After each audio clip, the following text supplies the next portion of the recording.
The rain fell on Portland like a punishment. Not the soft mist the city was famous for, but the kind of rain that found its way through cheap fabric and settled into bones. The kind that made dying on the streets feel like drowning on dry land. Lily Harper counted her coins for the third time that night. $1.47.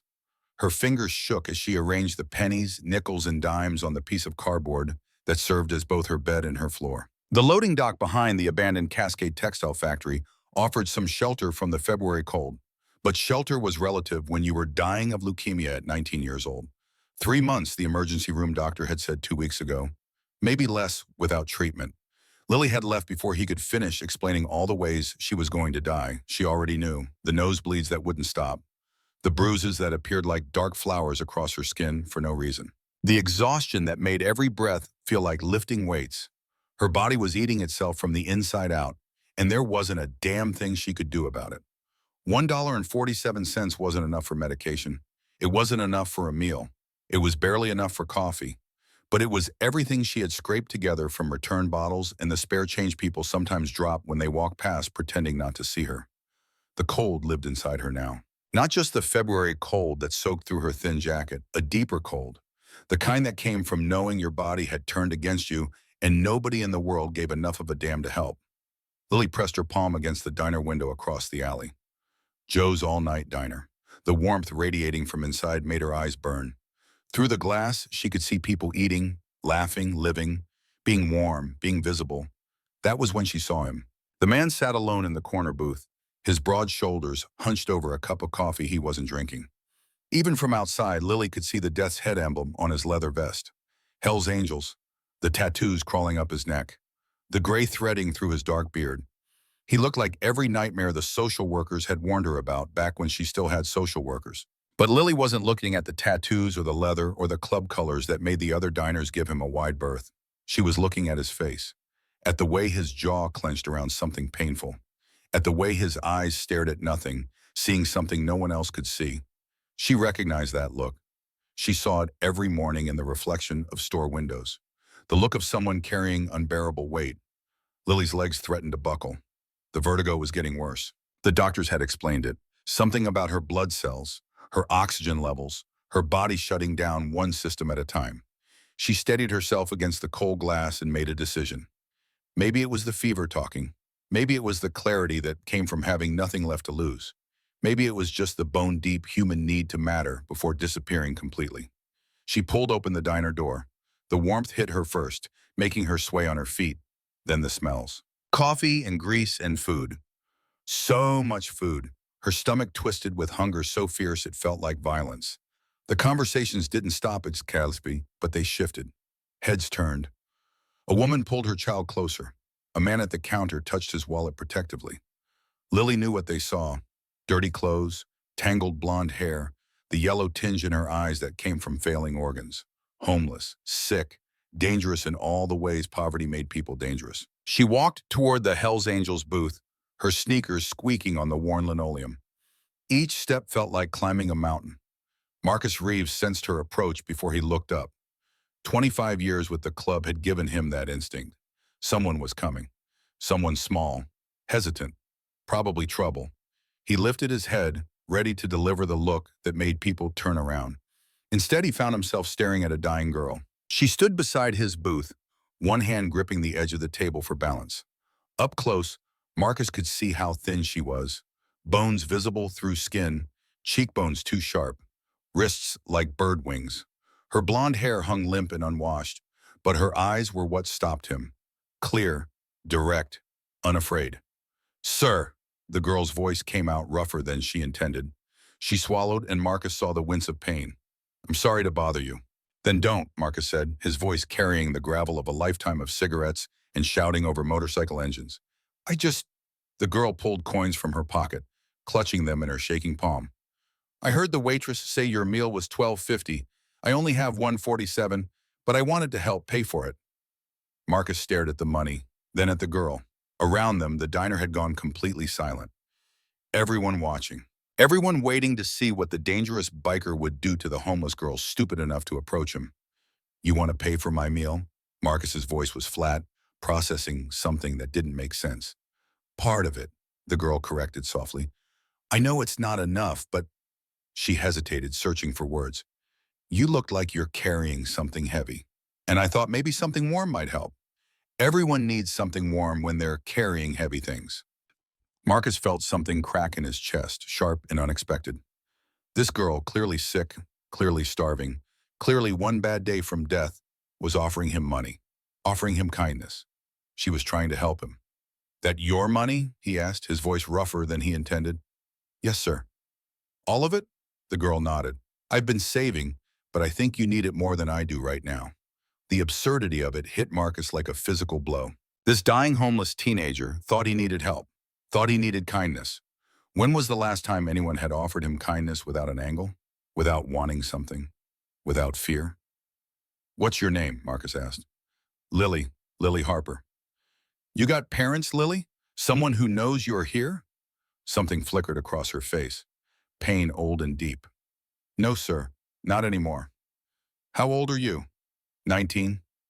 Marcus studied her more carefully now, 19. His daughter's age when she died. Maya, who would never see 20, never graduate college, never do any of the 1,000 things she'd planned. The drunk driver had made sure of that 63 days ago. You hungry, Lily? The girl swayed slightly. The diner tilted. I'm okay. That's not what I asked. Marcus raised his voice, catching the waitress's attention. The woman approached like she was approaching a bomb. Yeah? Another menu, whatever she wants. Put it on my bill. The waitress, name tag reading Gloria, glanced at Lily with barely concealed disgust. Sir, we have policies about... Did I stutter? Marcus's voice dropped to something cold and dangerous. Get her a menu, get her food, put it on my bill. Gloria's face reddened, but she grabbed a menu and slapped it on the table. Lily stared at it like it was written in a foreign language. I can't. I was trying to help you, not... Sit down. Marcus's voice left no room for argument. It wasn't a request. Lily's legs made the decision for her, buckling as she slid into the booth across from him. The vinyl was cracked but warm. When was the last time she'd sat somewhere warm? When did you last eat? Marcus asked. Yesterday. The shelter served breakfast. Today's Tuesday. Yesterday was Monday. What did you eat Monday?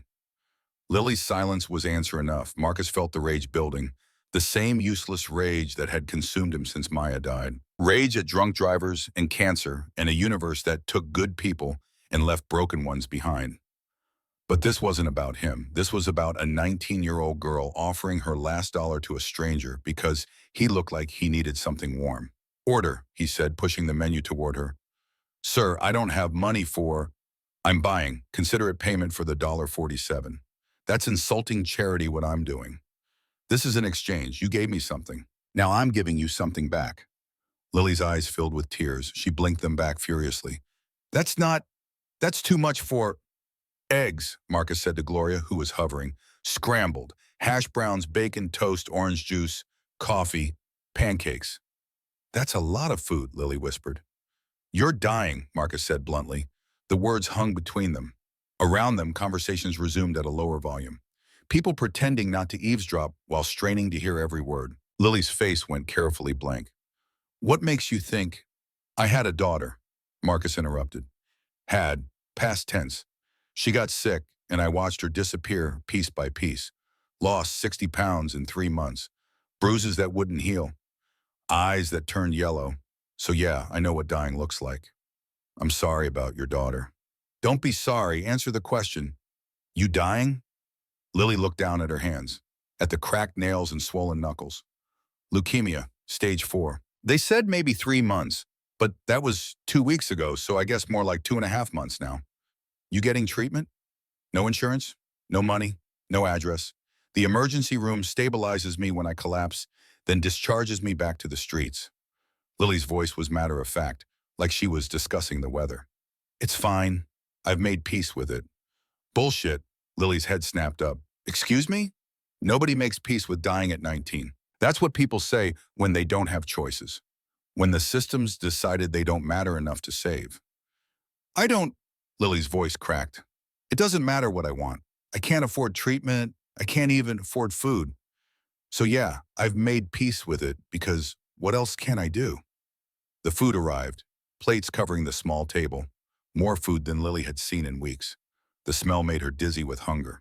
Eat, Marcus commanded. Lily picked up a fork with trembling hands. The first bite of eggs nearly made her cry.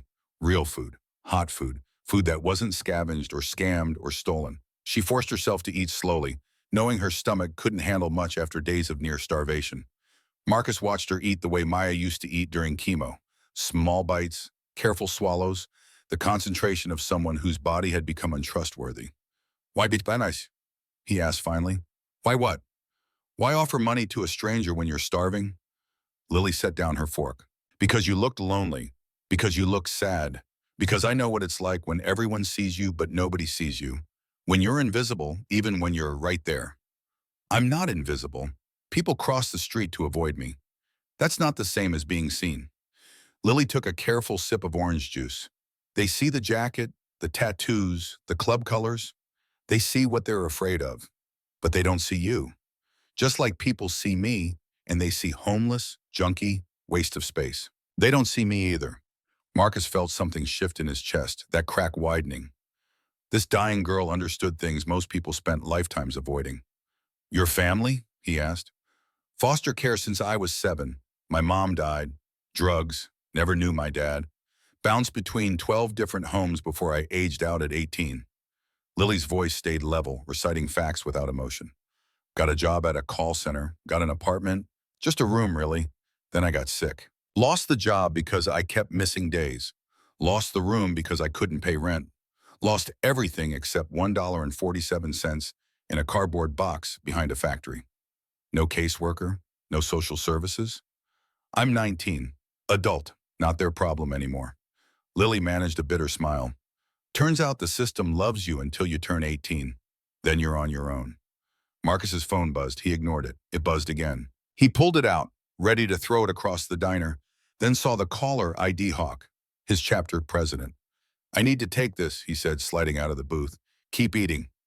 Marcus walked to the diner's entrance, far enough for privacy. Yeah? Where the hell are you? Hawk's voice crackled with irritation. Church started 20 minutes ago. Joe's Diner, got something I'm dealing with. What kind of something? Marcus watched Lily through the window, watched her eat with the desperation of someone who didn't know when the next meal would come. The kind that matters. There was a pause. Hawk had known Marcus for 15 years, had stood beside him through Maya's death, through the divorce that followed, through the darkness that had nearly swallowed him whole. You good? Hawk asked, his voice shifting from irritated to concerned. No, but I'm about to be. Marcus hung up before Hawk could respond. When he returned to the booth, Lily had eaten maybe half the food. Her face was pale with nausea from overwhelming her stomach. Can't finish, she apologized. It's so good, but I can't. We'll box it up. You can eat it later. Marcus sat down, studying her with the intensity that made suspects confess and rivals back down. I'm going to ask you something, and I want you to think carefully before you answer. Lily's eyes widened slightly. Okay. What if you didn't have to die on the streets? What if there was a way to get you treatment? There isn't. I've looked. I've applied. I don't qualify for anything because you're an adult with no dependents, no assets, no advocates, Marcus finished. Because the system's designed to help everyone except people like you, right? Right. So I appreciate the food and I appreciate you listening, but there's no magical solution. I'm going to die and that's just how it is. What if I told you I know people? People who can work systems, people who owe me favors, people who might be able to find loopholes. I'd say that sounds too good to be true. Lily met his eyes directly. Nothing in my life has ever been too good to be true. It's always exactly as bad as it seems. Your life's been shit, Marcus said bluntly. I'm not arguing that, but maybe it doesn't have to stay shit. Why would you help me? You don't know me. I'm nobody. You're somebody who gave her last dollar to a stranger because he looks sad. You know how rare that is? You know how many people I've known, men I've served time with, ridden with, called brothers, who wouldn't piss on me if I was on fire?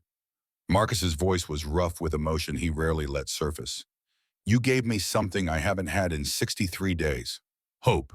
The reminder that kindness still exists, that people can still see each other as human instead of just obstacles or threats. But tears spilled down Lily's cheeks. I wasn't trying to. I know, that's what makes it matter. Marcus pulled out his wallet, extracted a card, and slid it across the table. This is my number. My real number, not club business. You call me if you need anything. Food, medicine, a place that's not cardboard, anything. Lily stared at the card like it might bite her. I don't understand what's happening. I'm going to help you, not because I'm a good person. I'm not. Not because I'm trying to replace my daughter. I'm not. But because you reminded me why any of this matters. Why getting up matters. Why showing up matters. Marcus's voice dropped. My daughter's name was Maya. She was 19 when she died. Car accident. Drunk driver. She wanted to be a teacher. Wanted to help kids nobody else helped. And I keep thinking, if she was alive, if she was here, she'd do exactly what you did. She'd give her last dollar to someone who needed something warm. I'm sorry, Lily whispered. I'm so sorry. Don't be sorry. Just don't give up. Not yet. Give me a week. Let me make some calls, pull some strings, see what's possible. Lily wanted to say no, wanted to protect herself from hope, from disappointment, from the inevitable moment when this turned out to be false like everything else. But she was tired. So tired. And the food in her stomach felt like a promise, like maybe the universe wasn't completely cruel. 1 week, she agreed. Where can I find you? Behind the old Cascade Textile Factory off Martin Luther King Boulevard. There's a loading dock area. I have a spot there. Marcus committed the address to memory. You got a phone? Had one. Died 3 weeks ago. Can't afford to replace it. I'll bring you one tomorrow. I'll bring food, a phone, and some supplies. He paused. You trust me? It was a strange question. Lily didn't trust anyone. Survival had taught her that. But looking at this grieving Hell's Angel who'd bought her breakfast and listened to her story and offered something that might be hope, she found herself nodding. I think so. Maybe. I don't know. Lily managed a weak smile. But I've got nothing to lose, right? Either you're telling the truth and you help, or you're lying and I die on schedule. Same ending either way. Not the same, Marcus said firmly. Not even close. Gloria appeared with takeout boxes. Her expression was slightly less hostile. Marcus paid cash, left a $50 tip that made Gloria's eyes widen, and gathered the leftover food. Walk you out, he said to Lily. They stepped into the February night, rain still falling in that persistent Portland way. Lily pulled her thin jacket tighter, already feeling the cold seeping back in. Lily, Marcus said, his voice rough. Thank you for the $1.47, for seeing me, for reminding me why any of this matters. Thank you for the food, for listening, for... Lily's voice broke. For treating me like a person. Marcus watched her disappear into the rain, this dying girl with her last dollar and her impossible kindness. He stood there long after she vanished, the cold soaking through his leather, his mind already working through possibilities, connections, favors owed. His phone buzzed again. Hawk again. Yeah, Marcus answered. You missed church. You never miss church. What the hell's going on? Marcus looked down at the crumpled dollar bills Lily had tried to give him, still sitting on the diner table through the window. Her last money, offered freely without conditions. I need the club's help with something, Marcus said. Something important. What kind of important? The kind that matters. Is it legal? Marcus thought about Lily's yellow eyes, her careful eating, her matter-of-fact acceptance of death. Mostly legal is a yes from you. You never want to do mostly legal. This must be serious. It is, Hawk. Marcus paused, searching for words. You know how we always say the club takes care of its own? Yeah. I think we need to expand our definition of our own. There was a long silence. Then Hawk laughed, surprised and genuine. Been waiting 15 years for you to say something like that. Get your ass to the clubhouse. Let's see what kind of trouble you're dragging us into this time. Marcus hung up and walked to his Harley. The chrome gleamed under the streetlights despite the rain. He'd spent 25 years with the Hells Angels, had done things he wasn't proud of, survived things that should have killed him, built a reputation that made grown men nervous. And tonight, a dying 19-year-old girl had reminded him what mattered. He started the engine. The familiar rumble settled into his bones. As he pulled onto the street, Marcus made a promise to Maya, his daughter who'd wanted to help kids nobody else helped. He was going to save Lily Harper, or he was going to tear down every system that said she didn't deserve saving. Either way, something was about to change in Portland. The rain kept falling, but for the first time in 63 days, Marcus Reeves felt something other than grief. He felt purpose. The Hells Angels, Portland clubhouse, sat in an industrial district where most people had the sense not to ask questions. Marcus's Harley rumbled into the lot at 11:45, 45 minutes after church should have started. Every bike was already there, lined up like soldiers waiting for orders. He pushed through the steel door into warmth and cigarette smoke, and the low murmur of 15 men who'd stopped talking the second they heard his engine. "About damn time," Hawk called from his position at the head of the scarred wooden table. The president was 58, gray beard down to his chest, eyes that had seen 3 decades of club business. "You gonna tell us what's so important you blow off church?" Marcus looked around the room at faces he'd known for years. Diesel Morrison, the club's best mechanic. Judge Walsh, who handled their legal troubles. Brick Hayes, who'd done 2 tours in Afghanistan before the club became his war. Tommy Smoke Patterson. Dale Chains Rutherford. Men who'd bled together, fought together, survived together. "I need help," Marcus said, and the room went quiet. Marcus never asked for help. "What kind of help?" Diesel asked, setting down his beer. "There's a girl, 19, dying of leukemia on the streets. No family, no insurance, no options. She's got maybe 3 months, probably less." "And this concerns us how?" Chains asked. Not hostile, just confused. "She gave me her last dollar tonight." Marcus's voice was rough. "$1.47, every penny she had. Tried to help pay for my meal because she thought I looked like I needed something warm." The room stayed quiet, but the quality of the silence changed. These men understood loyalty, understood brotherhood, understood the weight of unexpected kindness. "So you bought her dinner," Hawk said. "That's good, that's decent. Why are we here?" "Because buying her dinner doesn't fix the problem. She's going to die unless someone does something, and the system's already decided she's not worth saving." Marcus pulled out his phone, showed them a photo he'd taken of Lily's medical discharge papers when she wasn't looking. "Stage 4 leukemia, treatable if caught early, still treatable now, but it requires intensive chemo, hospitalization, months of care. She's got no way to pay for any of it." "Jesus," Brick muttered, leaning forward to read the papers. "She's a kid. She aged out of foster care at 18. Lost her job when she got sick. Lost her housing. System calls her an adult, treats her like she's disposable." Judge, the club's lawyer, took the phone and studied the documents with professional interest. "What are you proposing?" "I don't know yet. That's why I'm here. I need ideas, legal options, medical connections, something, anything." "You want the club to get involved in saving a civilian?" Chains asked, still processing. "I want the club to help me save a girl who reminded me why any of this matters." Marcus's voice hardened. "My daughter died 63 days ago. Couldn't save her. But maybe I can save Lily." The silence that followed was heavy with understanding. They'd all been at Maya's funeral, had watched Marcus disappear into grief so deep it looked like he might never surface. "I'm in," Brick said immediately. "Whatever you need." "Hold on," Hawk raised a hand. "We don't just jump into civilian problems without thinking it through.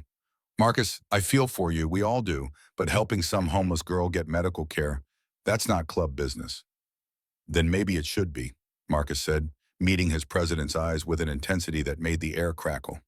"We talk about brotherhood, about taking care of our own, but our own is just us. What if we expanded that? What if we actually did something that mattered?" "We do things that matter," Hawk countered. "Toy runs, veteran benefits. We're not exactly sitting around doing nothing."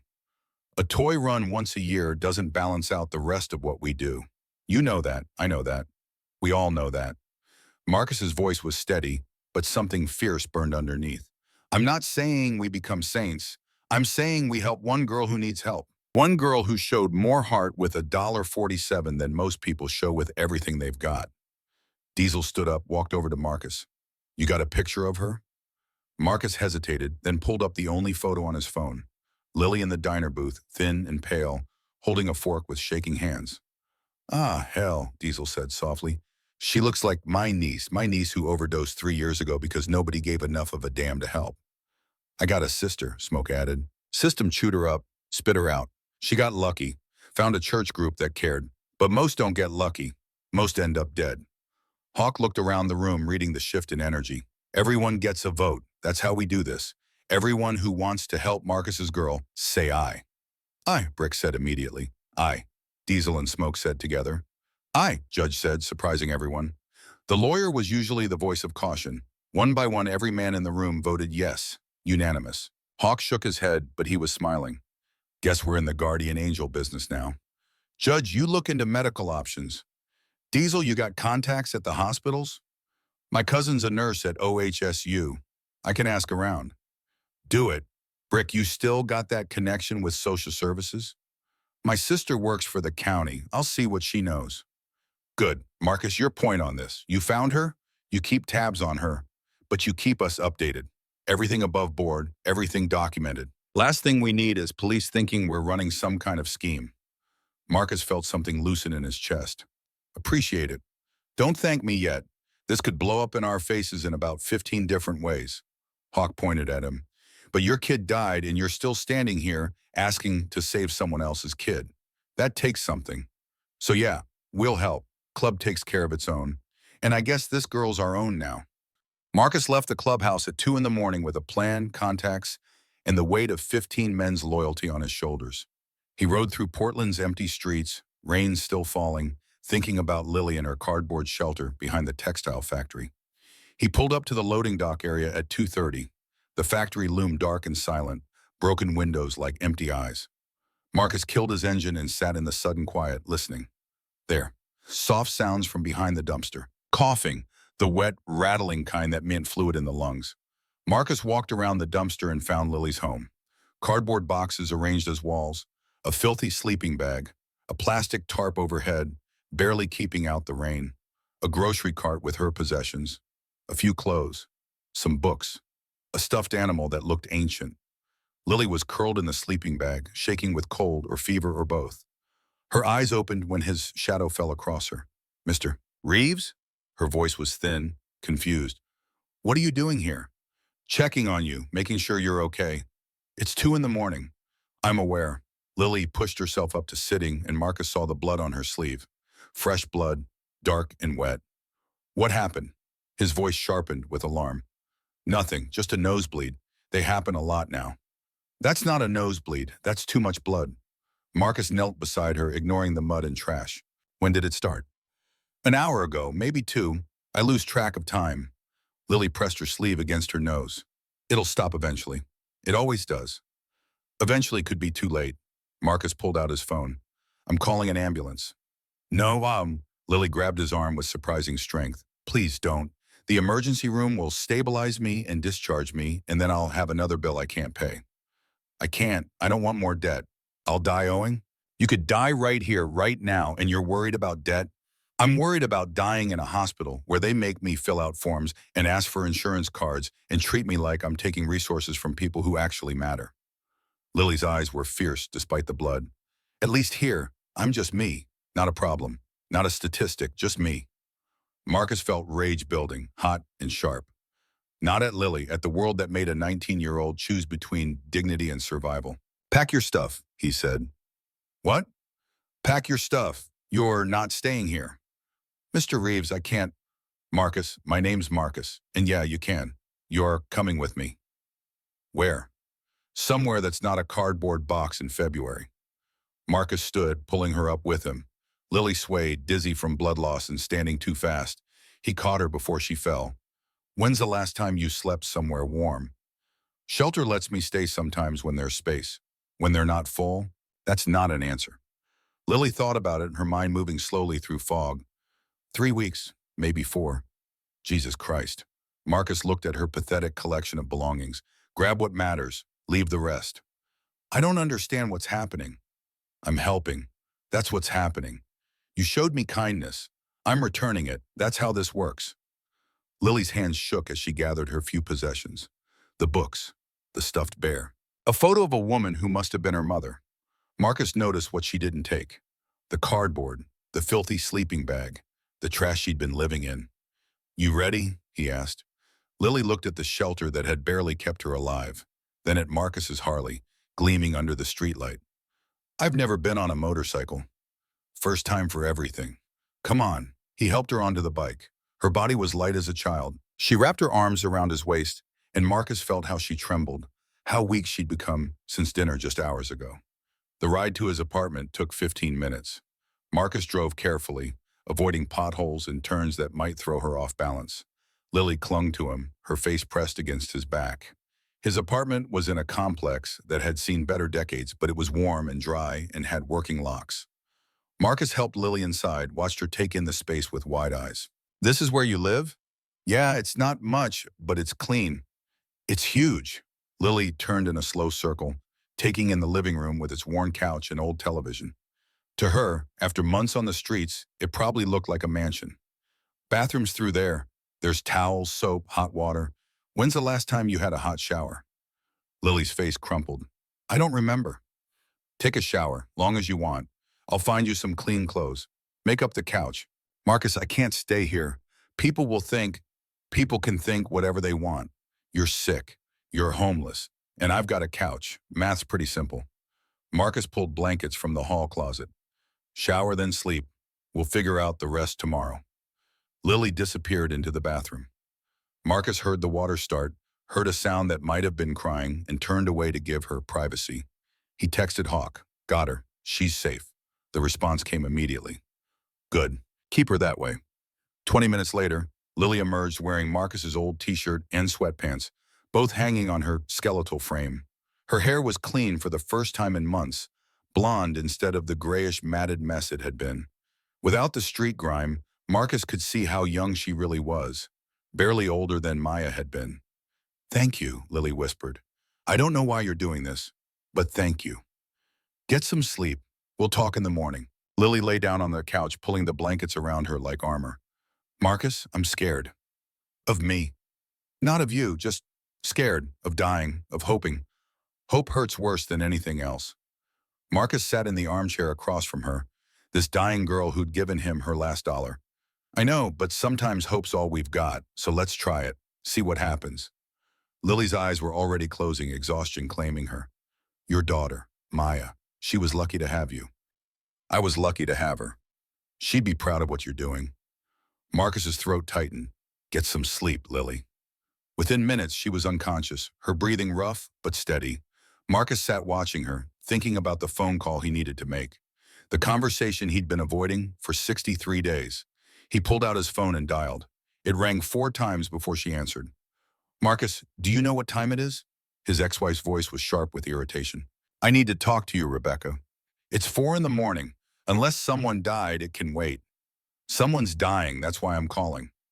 The silence that followed was loaded with old grief. What are you talking about? There's a girl, 19, leukemia, homeless. I'm trying to help her and I need you to understand why. Help her how, Marcus? What have you gotten yourself into? Nothing illegal, nothing wrong, just trying to save someone who needs saving. Rebecca's voice changed, softening slightly. Is this about Maya? Everything's about Maya. She's gone and the world keeps spinning, and that feels wrong. So yeah, maybe this is about Maya. Maybe it's about doing something she'd approve of. Where is this girl now? On my couch. She was dying in a cardboard box. Now she's on my couch. That's progress. Marcus, Rebecca's voice cracked. You can't replace her. You can't save some random girl and pretend it brings Maya back. I'm not trying to replace her. I'm trying to honor her. There's a difference. Is there? Because it sounds like you're taking in a homeless teenager because you couldn't save your own daughter. The words hit like a physical blow, but Marcus forced himself to breathe through it. Maybe you're right. Maybe that's exactly what this is. But Lily's dying alone on the streets because nobody gives a damn. If I can stop that, shouldn't I? Rebecca was quiet for a long moment. What do you need from me? Permission, understanding. I don't know. I just needed you to know. I can't give you permission to move on, Marcus. That's not how this works. I'm not moving on. I'm moving forward. There's a difference. Another silence. Then Rebecca said, be careful. With her and with yourself. Don't let this destroy what's left of you. What's left of me is pretty minimal at this point. That's what worries me. Rebecca's voice was gentle now, sad. Call me tomorrow. Tell me more about this girl. If you're doing this, I want to know who she is. Marcus hung up and sat in the dark apartment, listening to Lily's labored breathing, thinking about Maya's empty bedroom in Rebecca's house, about the unfairness of a universe that took good people and left broken ones behind. His phone buzzed. A text from Judge. Found something. Medical trial at OHSU, experimental leukemia treatment. Free for qualifying patients. Requirements are tricky, but might work. Call me when you're up. Marcus looked at Lily sleeping on his couch and felt something he hadn't felt in 63 days. Hope hurt, just like she'd said. but maybe it was worth the pain. Morning came too soon and not soon enough. Lily woke to the smell of coffee and the disorienting sensation of being warm. For 3 confused seconds, she thought she was dead. Then the pain in her joints reminded her she was very much alive, and memory flooded back. The diner. Marcus. The motorcycle ride. His apartment. She sat up too fast and the room tilted. Marcus appeared in the doorway holding 2 mugs. Easy. Your body's not used to horizontal sleeping anymore. What time is it? Lily's voice came out scratchy. 10:30. You slept 8 hours straight. 8 hours. Lily couldn't remember the last time she'd slept more than 20 minutes without waking to cold or fear or pain. I should go. I've imposed enough. You're not going anywhere. Marcus set a mug at the coffee table in front of her. Drink that. We need to talk. The coffee was hot and sweet, and Lily wrapped her hands around the mug like it was precious. About what? About keeping you alive. Marcus sat in the armchair, his phone in his hand. My club's lawyer found something. Medical trial at Oregon Health and Science University. Experimental leukemia treatment. Free for patients who qualify. Lily's heart jumped, then crashed. She'd heard this before. I won't qualify. I never do. No permanent address, no medical history, no primary care physician. They want patients who fit their paperwork, and I don't fit anything. The requirements are specific. Stage 4 leukemia, age 18 to 25, no other treatment options. Marcus looked at her directly. You check every box except one. Which one? Legal guardian or family support. They won't accept solo applicants under 21. Too much liability. Lily felt the familiar weight of disappointment settle over her. So I don't qualify. Like I said, not yet, but there's a loophole. There's always a loophole that doesn't actually work. Marcus's jaw tightened. If you had a legal guardian, you'd qualify. Someone over 21 who can sign medical consent, attend appointments, provide stable housing. I don't have anyone. That's the whole problem. You could have me. The words hung in the air between them. Lily stared at Marcus, trying to process what he just said. What? Adult-dependent guardianship. It's a legal status. I become your guardian. You become my dependent. It's used for disabled adults usually, but the law covers situations where someone can't care for themselves due to medical issues. Lily's hands started shaking, coffee sloshing in the mug. You want to legally adopt me? Technically, it's guardianship, not adoption, but yeah, basically. Marcus's voice was steady, like he was proposing something completely reasonable instead of insane. Look, I know this sounds crazy, but it's the only way to get you into that trial, and that trial might be the only way to keep you alive. Why would you do this? You met me 12 hours ago. I'm nobody. You're somebody who gave her last dollar to a stranger. That makes you somebody worth saving. Marcus leaned forward, his expression intense. My daughter died 2 months ago. I couldn't save her, but I can save you. Let me save you. Lily felt tears burning. This is about your daughter. Everything's about my daughter. She's dead and I'm not, and that doesn't make sense. So yeah, maybe this is about Maya. Maybe I'm trying to do something she'd be proud of. Is that wrong? It's not wrong, it's just... Lily's voice broke. What if I die anyway? What if you do all this and I die in 3 months like they said? You'll have gone through all this trouble for nothing. Then at least you'll die knowing someone gave a damn. You'll die with medical care instead of in a cardboard box. You'll die with someone holding your hand instead of alone behind a dumpster. Marcus's voice was rough with emotion. That's not nothing. Lily couldn't stop the tears now. I don't know how to accept this kind of help. Neither do I. But we'll figure it out together. Your ex-wife, what did she say? Marcus grimaced. She thinks I'm trying to replace Maya. She's probably right. But she also said to call her today, tell her about you, so she's not completely against it. This is insane. Yeah, but dying at 19 in a cardboard box is also insane. At least this version of insane gives you a chance. Lily looked at Marcus Reeves, this scarred Hell's Angel who'd bought her breakfast and taken her home and was now proposing to become her legal guardian. It was too much, too good, too impossible. But she was dying, and he was offering hope. And what else could she do? Okay, Lily whispered. Okay. Marcus's expression shifted, relief flooding his features. Yeah? Yeah, I don't understand why you're doing this, but I'm tired of dying alone. So yeah, if you're serious, I'm in. I'm serious. Marcus pulled out his phone and dialed. Judge? Yeah, she's in. Start the paperwork. The next 72 hours moved with crushing speed and agonizing slowness. Judge filed emergency guardianship papers, citing Lily's terminal diagnosis and lack of family. A social worker came to interview them, her eyes skeptical, her questions pointed. Mr. Reeves, you understand this is highly unusual. A single man petitioning for guardianship of an unrelated adult female? I understand people dying on the streets is also unusual. Or it should be. Marcus's voice was hard. She needs help. I can provide help. That's what matters. The social worker, Miss Patricia Morgan, turned to Lily. Miss Harper, do you feel safe with Mr. Reeves? Lily looked at Marcus, at this man who'd fed her and sheltered her and was fighting to save her life. Safer than I've felt in years.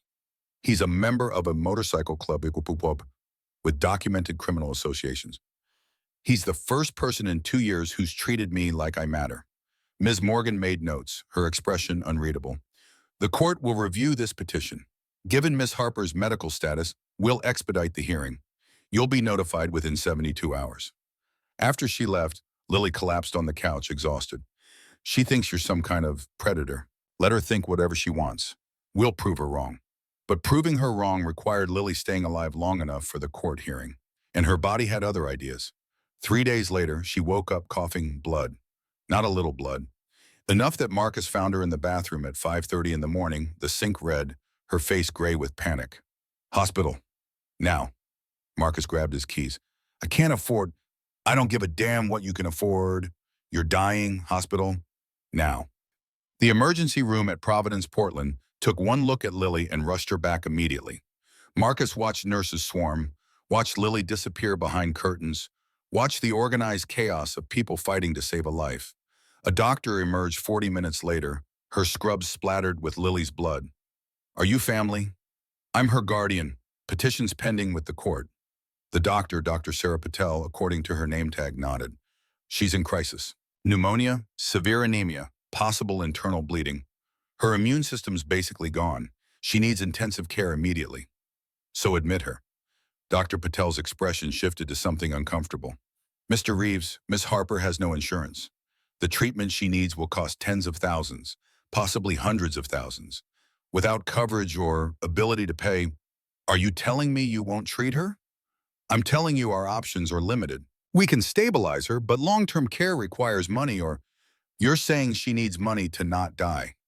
Marcus felt rage building, hot and sharp. We will treat her. Emergency stabilization is mandated. But beyond that, without insurance or Medicaid approval, she's 19 years old and dying because she's poor. And you're standing here telling me that's just how it is. The doctor's face flushed. I don't make the rules, I just follow them. Then the rules are garbage. Marcus called Judge while Lily was being admitted to the ICU. We've got a problem. Hospital wants payment guarantees before they'll do anything beyond stabilization. How much are we talking? Doctor said tens of thousands minimum.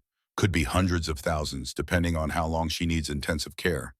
Jesus. Okay, let me make some calls. The club's got resources.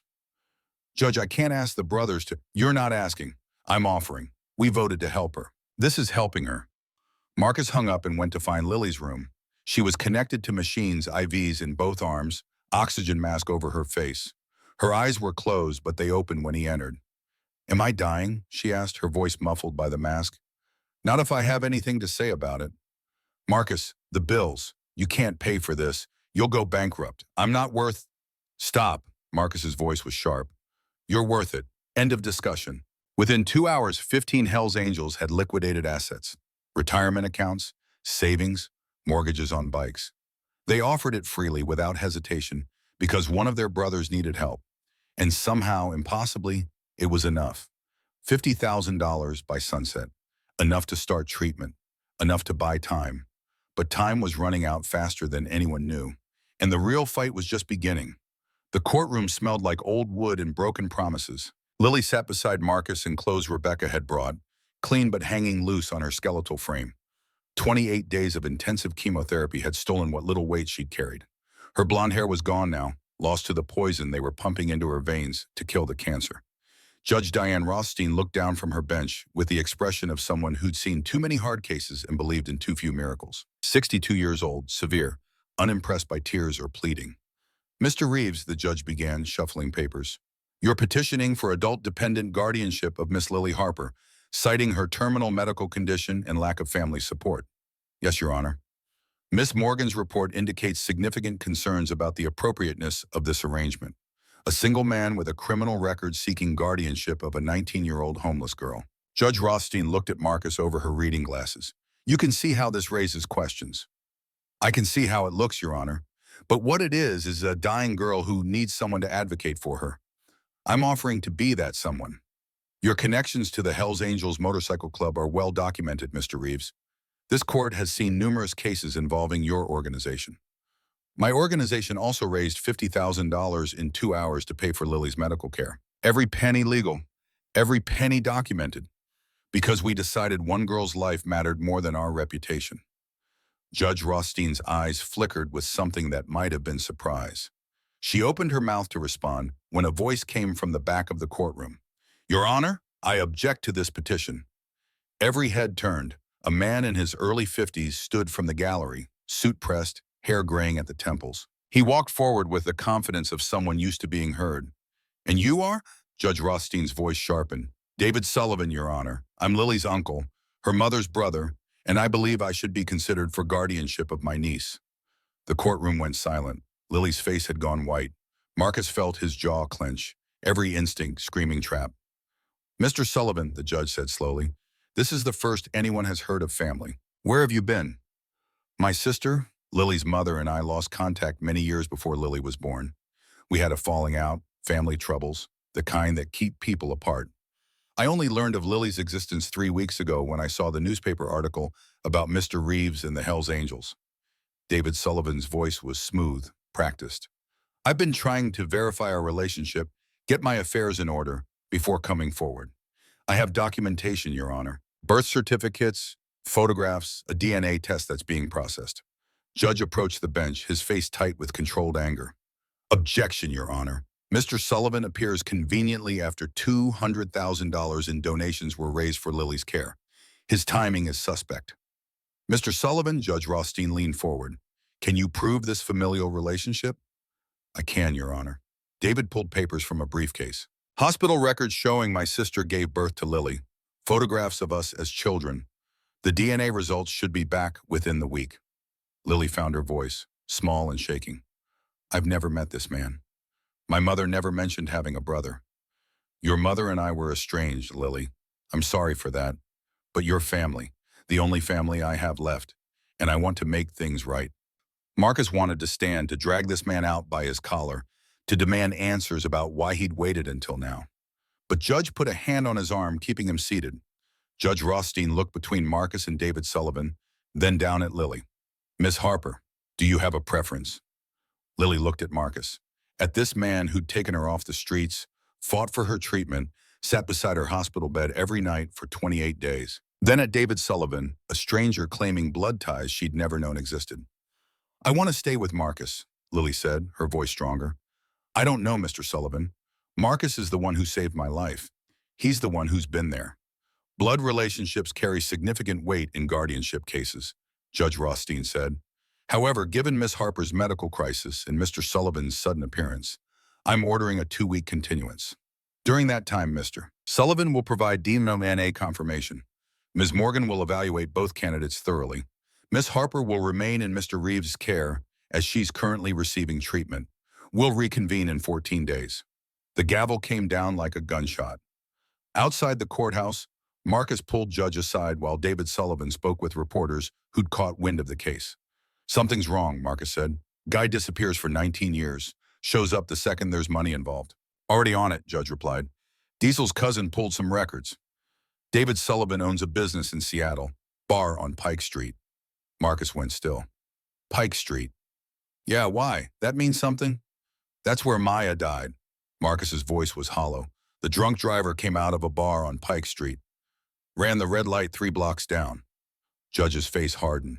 I think we need to find out exactly what David Sullivan knows about November 22nd. The investigation took Judge 3 days. What he found made Marcus wish he'd never asked. They met at the clubhouse, just Marcus, Judge, and Hawk. The evidence spread across the table like an indictment. David Sullivan owns Sullivan's Tavern on Pike Street in Seattle. Judge began. Has for 12 years. The night Maya died, the drunk driver, a guy named Frank Morrison, had been drinking there for 4 hours. Marcus's hands clenched. Frank Morrison, his own brother. The drunk who'd killed his daughter and died himself 2 months later from an overdose, probably unable to live with what he'd done. Sullivan knew Frank was drunk, Judge continued. Security footage shows Sullivan personally serving him the last 3 drinks, then watched him get in his car and drive away. Didn't call police. Didn't stop him. Nothing. Why? Marcus's voice was barely above a whisper. Liability. If cops knew Sullivan overserved Frank and let him drive, the bar could be sued. Sullivan could lose everything, so he deleted the security footage from that night, told staff to keep quiet, and let Frank Morrison drive drunk through Seattle. Frank killed Maya. Marcus couldn't breathe, and Sullivan helped him get away. There's more, Judge said quietly. Frank Morrison died 2 months after the accident, heroin overdose. But before he died, he told someone what happened. Told them about the bar, about Sullivan, about the cover-up, that someone was a recovery counselor who documented it. It's all in the file. Hawk spoke for the first time. Sullivan knows he let the man who killed your daughter walk away. He covered it up to save his business. And now he wants guardianship of Lily. Because of the donations, Marcus said. 200,000 and counting. He sees dollar signs. What do you want to do? Judge asked. We take this to the police. Sullivan goes down for obstruction. Maybe accessory after the fact. We take it to the court. He never gets near Lily. Marcus looked at the evidence. Proof that the man claiming to be Lily's savior had helped kill Maya. Had prioritized money over justice. Over a 19-year-old girl's life. Just like the system had prioritized money over Lily's life. If we expose him, Marcus said slowly, Lily finds out her uncle helped kill my daughter. She carries that guilt, that stain. She didn't do anything wrong, but she'll feel responsible. It's not her fault, Hawk said. You think that matters? She already thinks she's a burden. Already thinks she doesn't deserve help. You think she won't torture herself over this? So what's the alternative? Judge asked. Let Sullivan walk? Marcus stood, walked to the window, stared out at the Portland rain. Maya's face floated in his memory. 19 years old, laughing, alive, planning to change the world one kid at a time. What would she want him to do? I'm going to talk to Sullivan, Marcus said, alone. They met in a coffee shop in neutral territory. David Sullivan sat across from Marcus with a confidence that made Marcus want to break things. Mr. Reeves, I'm glad you reached out. I think we can work something out regarding Lily that... Pike Street, Marcus interrupted. November 22nd. You remember that night? The color drained from Sullivan's face. I don't know what... Don't. Marcus's voice was cold enough to freeze. I know everything. Frank Morrison, the security footage you deleted, the fact that you watched a drunk man get in his car and drive away because you were worried about liability. I know that drunk man killed my daughter 3 blocks from your bar. I know you helped him get away with it. Sullivan's hands shook. I didn't know he would kill anyone. I didn't. You knew he was drunk. You knew he was driving. You chose your business over someone's life. And now you want to claim you care about Lily? Your own niece you've ignored for 19 years? I made a mistake. A terrible mistake. But Lily is family. I want to make amends. By taking the donations raised for her medical care? Sullivan's face reddened. That's not... I genuinely want to help her. Marcus leaned forward. Here's what's going to happen. You're going to withdraw your petition for guardianship. You're going to disappear from Lily's life completely. You're never going to contact her. Never going to tell her we're related by this. Never going to let her know about Pike Street. You can't make me. Or I go to the police with everything. The security footage deletion, the cover-up, accessory after the fact to vehicular manslaughter. You'll lose your bar. You'll go to prison. And Lily will know her uncle helped kill my daughter. Marcus's eyes were ice. Your choice. The silence stretched. Sullivan's face worked through calculations, through fear, through the realization that he'd lost. Why? Sullivan asked finally. Why protect me? I helped kill your daughter. I'm not protecting you. I'm protecting Lily. She doesn't deserve to carry your sins. She's got enough to survive without that weight. Sullivan nodded slowly. I'll withdraw the petition. Family emergency, business conflicts, whatever the court needs to hear. And Lily? She'll never hear from me again. Marcus stood to leave, then paused. Frank Morrison was my brother. The drunk driver who killed Maya. He was my own blood. And the guilt of that, knowing my brother took my daughter, that's mine to carry. You live with yours, but you do it far away from Lily. 2 weeks later, Judge Rothstein reviewed Sullivan's withdrawal and Miss Morgan's updated evaluation. The social worker's report had shifted. She'd spent time with Marcus and Lily, seen how he advocated for her medical care, how he showed up every day, how Lily thrived under his protection despite the brutal treatment. Mr. Reeves, the judge said, I was skeptical of this arrangement. I'll be honest about that. A motorcycle club member seeking guardianship of a homeless teenager seemed problematic at best. She paused, and something in her expression softened. But you've proven me wrong. Miss Harper is alive because of you. The guardianship is granted permanently. She's legally your dependent until she turns 21 or petitions for independence. Marcus called Lily from the courthouse steps. She was at the hospital, day 32 of treatment, too weak to attend. It's official, he said. You're stuck with me for at least 2 more years. Could be worse. Lily's voice was thin, but carried a smile. Could be stuck with someone who doesn't buy me pancakes. How you feeling? Like death. But Dr. Patel says the scans look better. The tumors are shrinking. That's good, kid. That's real good. Marcus, thank you for everything, for not giving up on me. Thank you for not dying. That would have ruined my whole plan. Lily laughed, then coughed, and Marcus heard the nurse telling her to rest. I'll be there in 20 minutes, he said. You want anything? Just you, that's enough. The treatment lasted another 6 weeks. Brutal weeks where Lily's body waged war against itself, where the line between the poison that might save her and the poison that might kill her became impossibly thin. Marcus was there for all of it, reading to her when she couldn't focus on books, holding her hand through the nausea, wiping her face when fever made her delirious, being present in all the ways the system had failed to be. Rebecca came regularly, bringing practical help Marcus didn't know Lily needed, teaching her about managing medication schedules, about advocating for herself with doctors, about the 1,000 small survival skills a young woman needed. You're treating her like a daughter, Lily said to Rebecca one afternoon while Marcus was getting coffee. I lost a daughter, Rebecca replied gently. You lost a mother. Maybe we're helping each other. Does it bother you, me being around, reminding you of her? Rebecca took Lily's thin hand. You don't remind me of Maya. You're your own person, but you remind me why any of this matters, why getting up in the morning matters, why fighting for people matters. So no, it doesn't bother me. It helps. On day 68 of treatment, Dr. Patel came into Lily's room with the kind of smile doctors only wore when they had good news. The scans are clear, she said. No detectable cancer. Your blood work is improving steadily. Lily, you're in remission. Lily stared at her. I'm not dying. Not from leukemia. Not today. You'll need monitoring, regular checkups, continued treatment to prevent relapse. Remission isn't the same as cured, but you're not dying today. Marcus pulled Lily into a hug, feeling her shake with sobs that were relief and disbelief and joy all tangled together. I'm not dying, she repeated against his chest. I'm actually not dying. Told you, Marcus said, his own voice rough. Told you we'd fight. The donations for Lily's care had totaled $230,000. After treatment costs, there was $150,000 remaining.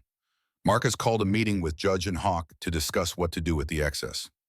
Return it to donors, Marcus suggested. Or, Judge said carefully, we could use it to help other people like Lily. Kids who fall through the cracks, who don't qualify for help because they don't fit the right boxes. Lily, newly released from the hospital and sitting in on the meeting, spoke up. I want to help people, like you helped me. That's what I want to do with my second chance. And so the Last Penny Foundation was born, named for the $47 that had changed everything. Mission simple, purpose clear. Help homeless young adults age 18 to 25 access medical care they couldn't afford. No insurance required, no address needed, no family necessary. Just the requirement that they were human and they mattered. Lily worked part-time while recovering, connecting with homeless youth, navigating them through medical systems, being the advocate she'd never had. Marcus watched her transform from victim to survivor to warrior and felt pride so intense it was almost painful. She enrolled in community college to get her GED, then signed up for social work classes. I want to do this for real, she told Marcus. Help people systematically, not just case by case. 6 months after remission, Lily was thriving. The Last Penny Foundation had helped 43 people access care. 12 had survived cancers they would have died from. All of them had received the message that they mattered. And then Marcus started coughing. It began as a minor annoyance. A tickle in his throat he blamed on cigarettes and Portland rain. But it persisted, deepened, became something wet and rattling that kept him up at night. Lily noticed first. You need to get that checked. I'm fine. You're not fine. I know what not fine looks like. I lived with not fine for 2 years. Go to the doctor. Boy, it's just a cold. Marcus, Lily's voice carried an authority that hadn't been there 6 months ago. You made me fight when I wanted to give up. Now I'm making you. Go. Get checked. The diagnosis came back in sterile medical language that boiled down to 3 terrible words. Stage 3, lung cancer. 40 years of cigarettes catching up with brutal efficiency. Treatable, the doctor said, but not easy. Chemotherapy, radiation. Months of the same hell Lily had survived. Marcus sat in his truck in the hospital parking lot, staring at the paperwork, and felt the universe's sick sense of humor. He'd saved Lily from cancer only to be claimed by it himself. His phone rang. Lily. What did they say? Marcus had never been good at lying. It's cancer. Lungs, stage 3. The silence on the other end was deafening. Then Lily's voice, fierce and unbreaking. No, you don't get to die. I don't allow it. Kid, I don't control this. You told me to fight when I wanted to quit. Now I'm telling you, we fight together. Lily, you saved my life. Now I'm saving yours. That's how this works. Fair is fair. And just like that, the roles reversed. Lily became the caretaker, driving Marcus to appointments when the club brothers couldn't, making sure he ate when the chemo stole his appetite, sitting beside his bed reading the same books he'd read to her, being present in all the ways he'd been present for her. The club rallied, not with money this time, but with presence. Brothers rotating through Marcus's apartment, making sure he was never alone. Hawk brought groceries. Diesel fixed things that broke. Judge handled paperwork. They showed up because that's what family did. The foundation can help with costs, Judge said during one visit. That money's for kids who need it, Marcus protested. You need it. You built this thing. Let it help you back. Rebecca came too, bringing a strange piece to the arrangement. She and Lily had developed their own relationship, built on shared loss and stubborn hope. He's going to be okay, Rebecca told Lily one afternoon while Marcus slept. He's too stubborn to die. I was supposed to die. He saved me. What if I can't save him back? You already are. Every day you show up, every meal you make, every time you remind him why living matters. You're saving him the same way he saved you. With presence. With refusal to give up. The treatment was brutal. Marcus lost weight, lost energy, lost the invincibility that came with surviving 50 years of hard living. But he didn't lose Lily, didn't lose the purpose she'd given him. 4 months into treatment, his scans showed improvement. The tumor shrinking, the cancer retreating. You're responding well, the oncologist said. Better than expected, given the progression. If this continues, we're looking at remission. Lily squeezed Marcus's hand so hard it hurt. Told you, too stubborn to die. While Marcus fought his own battle with cancer, the Last Penny Foundation's work continued. The story had spread. Local news became national news. CNN did a feature on the Hells Angels saving homeless teens. Lily testified before Congress about healthcare access. Other cities wanted to start similar programs. Lily became a spokesperson, her story of surviving terminal leukemia because a biker refused to let her die resonating across the country. She spoke at universities, wrote op-eds, moved people to tears and action with her simple insistence that everyone deserved to live. Marcus watched from his couch during recovery, pride and wonder mixing in equal measure. This was the girl who tried to pay for his dinner with her last dollar. Now she was changing national policy. I created a monster, he told Hawk during one visit. You created a force of nature. There's a difference. She doesn't need me anymore. That was always the point. You saved her so she could live, not so she could depend on you forever. Hawk studied Marcus. You miss having someone to save? Maya needed me. Then Lily needed me. Now I don't know what I'm supposed to do. Be proud, step back, watch the people you saved change the world. That's legacy, brother. But legacy felt hollow until Marcus's scans came back clear. 6 months of treatment, remission achieved. He would never be the same. Would carry scars and weakness the rest of his life. But he was alive. Lily threw a small celebration at the clubhouse. Just family. The club, Rebecca, a few people from the foundation. To Marcus, Lily raised her glass.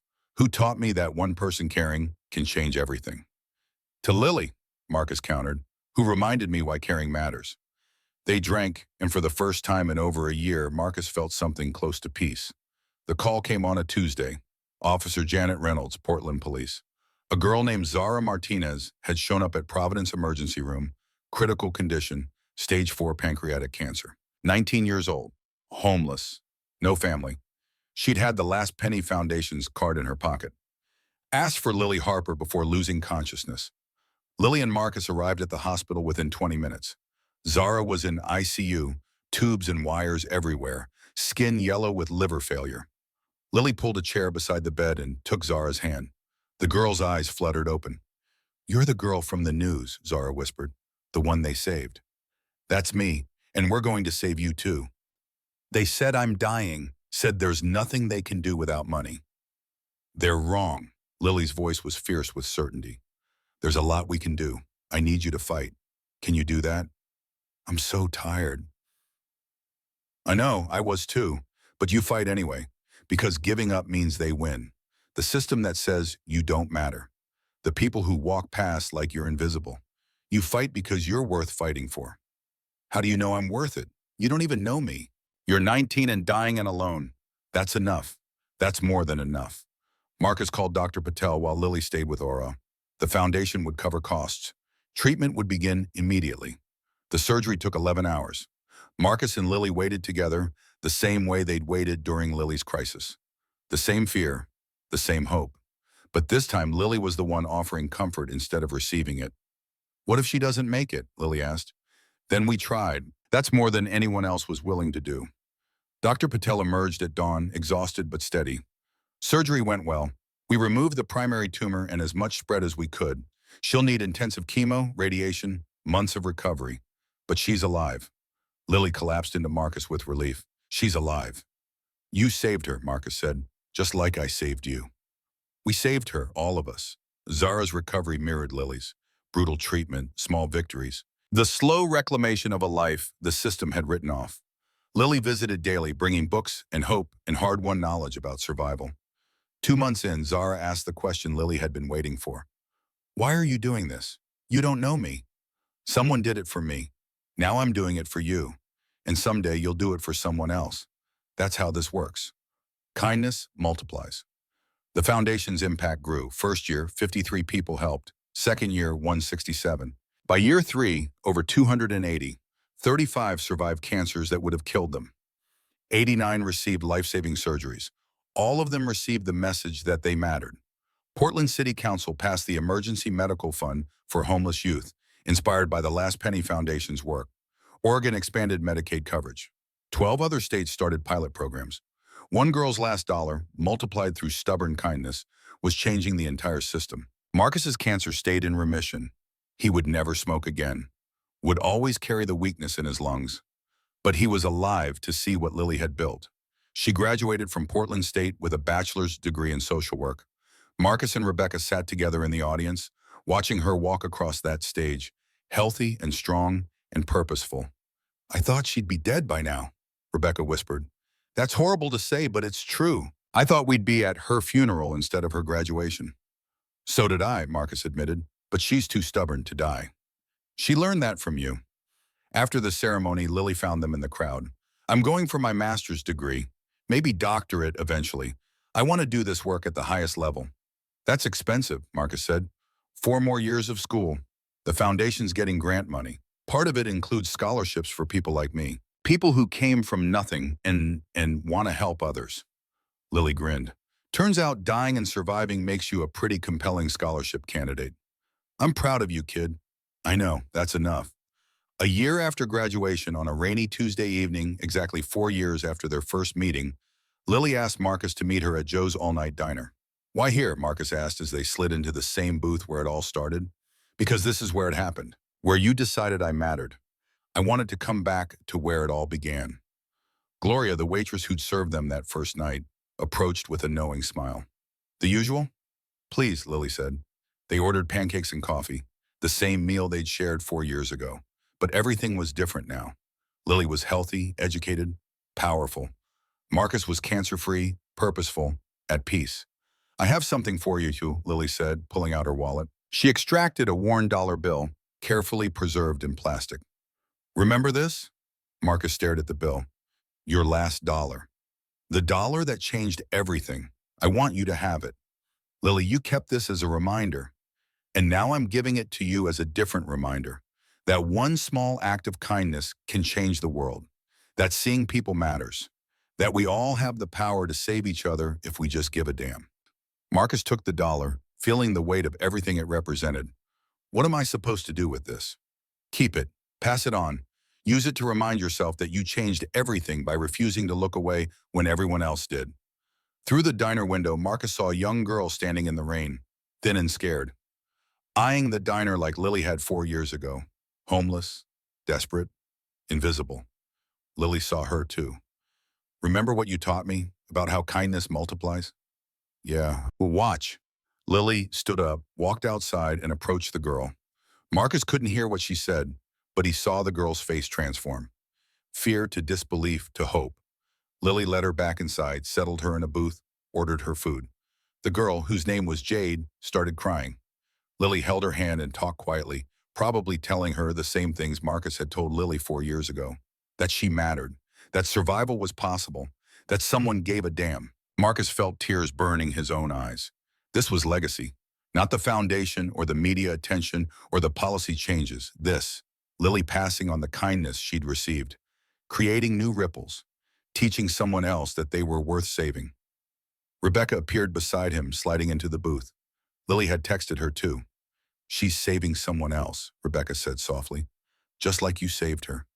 They watched Lily with Jade, watched history repeat itself with one crucial difference. This time, the person offering hope was someone who'd been saved herself. The cycle was complete. Gloria brought Marcus his check. That girl Lily's helping. Name's Jade. She's been coming by for weeks, watching through the window, too scared to come inside. Lily saw her and just walked right out. Brought her in like it was the most natural thing in the world. It is natural for Lily. She remembers what it's like to be invisible. You started all this, you know. 4 years ago when you bought a homeless girl breakfast instead of ignoring her like everyone else. You changed this whole city. I just bought pancakes. You saw someone everyone else looked past. That changed everything. Lily brought Jade over to meet Marcus. This is my dad. He's going to help you too. Jade looked at Marcus with the same mix of fear and hope Lily had shown 4 years ago. Why would you help me? Marcus pulled out his wallet and extracted a $20 bill. Because someone once gave me their last dollar when I needed something warm. Now I'm paying it forward. That's how this works. I don't understand. You will. Lily squeezed Jade's shoulder. Come on, let's talk about what you need. Medical care, housing, all of it. It's all possible. Marcus watched Lily lead Jade to another booth, watched her become the savior she'd once needed, and felt something settle in his chest. Complete. Purposeful. Right. Rebecca took his hand. Look what you built. We built it, Marcus corrected. All of us. Lily by refusing to die. The club by deciding to help. You by supporting us even when it seemed crazy. We built this together. What happens now?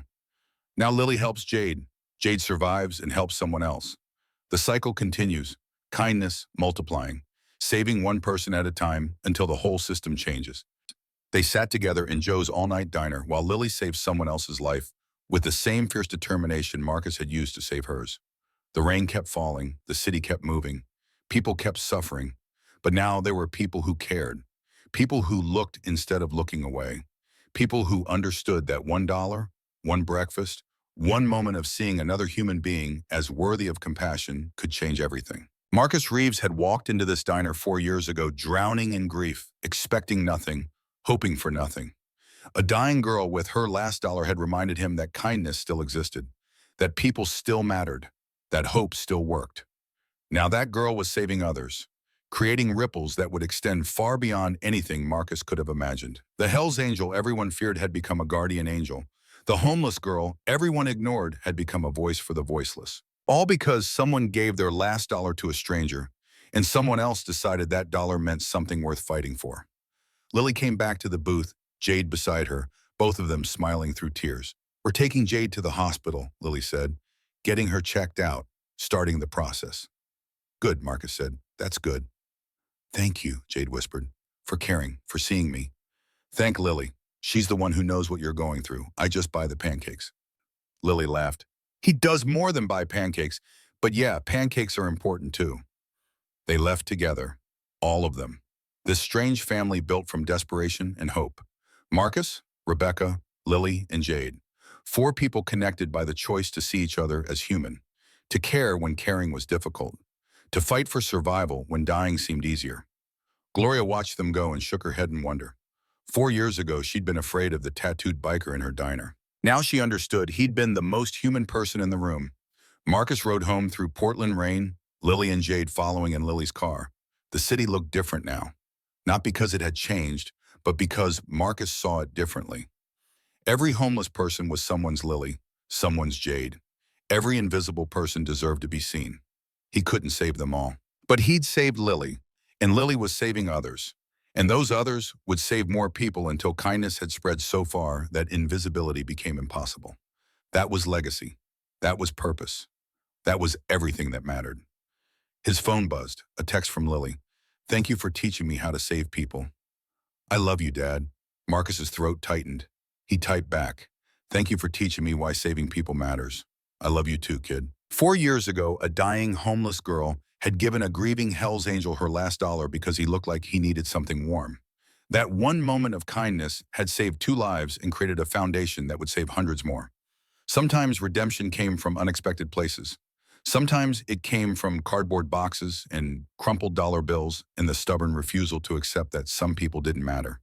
Everyone mattered. Lily had proved that. Jade would prove it next. The cycle would continue.